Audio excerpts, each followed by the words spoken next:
les députés appelaient à examiner un projet de loi asile centré sur la répression. Moins de réfugiés, plus d'expulsés. Le projet de loi qui arrive dans l'hémicycle de l'Assemblée nationale ce lundi 16 avril déborde à peine de ces deux lignes de force. Bien que baptisé pour une immigration maîtrisée, un droit d'asile effectif et une intégration réussie, il marie surtout dissuasion et répression au fil de ses 41 articles, négligeant pour l'heure le volet intégration.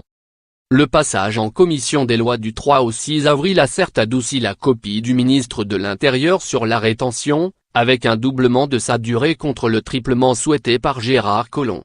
En dépit de 901 amendements déposés, c'est le changement majeur du texte gouvernemental car, de l'avis de plusieurs députés, le ministère de l'Intérieur s'est crispé sur sa version et aime. Collomb met sa tête en balance si on en touche une virgule. Aussi, les 110 nouveaux amendements déposés pour la discussion en séance ne devraient pas changer la nature du texte. En réunion de groupe mardi 10 avril, le patron des députés de la majorité à l'Assemblée, Richard Ferrand, a menacé d'exclure les élus qui ne se plient pas à la discipline du groupe. Une menace qui n'a pas empêché le député du Maine-et-Loire Mathieu Orphelin d'annoncer son refus de voter.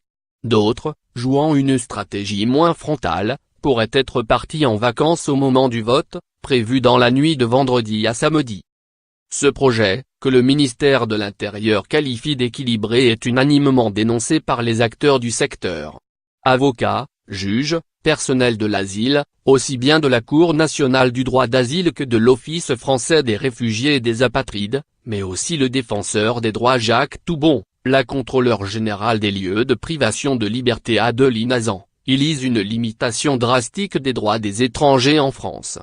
Même le commissaire des droits de l'homme du Conseil de l'Europe a fait savoir